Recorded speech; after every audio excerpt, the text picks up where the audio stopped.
is the sagittal plane motion, forward backward motion of doing a calf mobilization.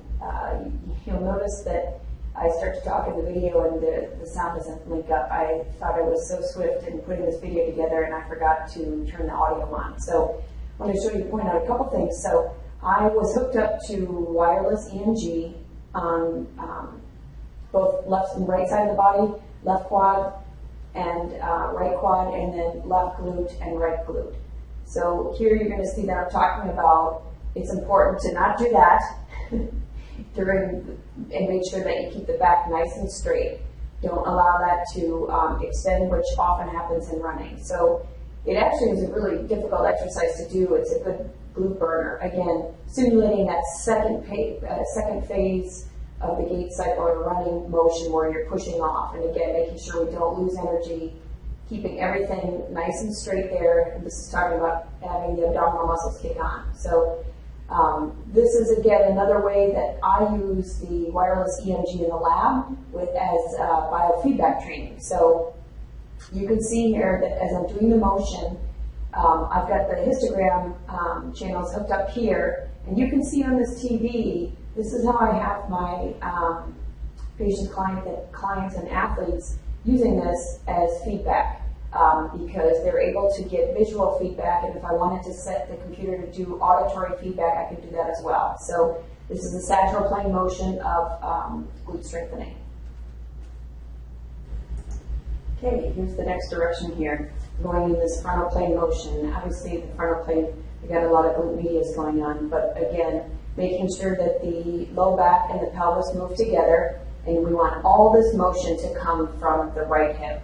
And again, we want to take up some slack in the sagittal plane, so that way we've got two planes of motion working at the same time.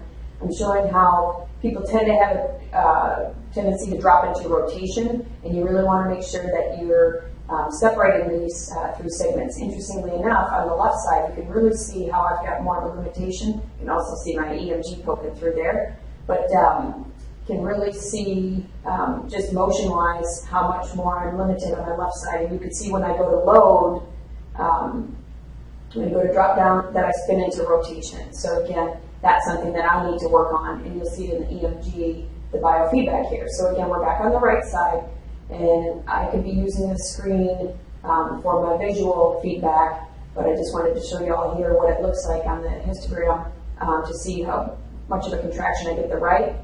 And the left side, it's trying, but you can see that I'm actually getting a fair amount of quad motion or quad strengthening going on here on the left side.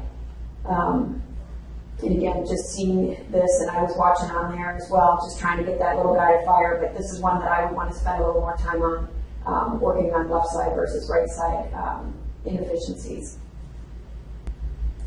Okay, now the last but not least, we've got the third motion of the trifecta here. We've got transverse plane motion. And what I did, instead of just getting pure rotation, I kind of combined everything together. So we're getting sagittal plane motion here by taking up the slack. We're getting a little bit of frontal plane motion, but obviously, and you can see fully going into it loading, and then we're getting the, you can see from the EMG here, you can see the difference between my right muscle contraction, my left muscle contraction. You'll see that on the histogram as well. My right side is just stronger, but of all of the motions, this one kind of combines all three, which is why there's greater muscle size muscle contraction as well.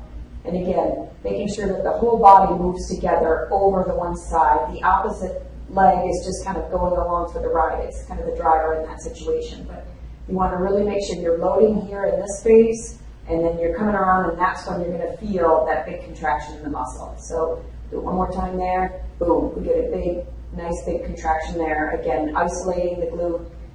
This poor guy on the left side needs some work over here. But that's the benefit of hooking up the EMG sensors and seeing those differences, and seeing not only, differences between left side and right side, but how strong versus weak on the other side. So again, just a great way to look at the exercise and how effective it is, and see the difference in efficiency of one side versus the other.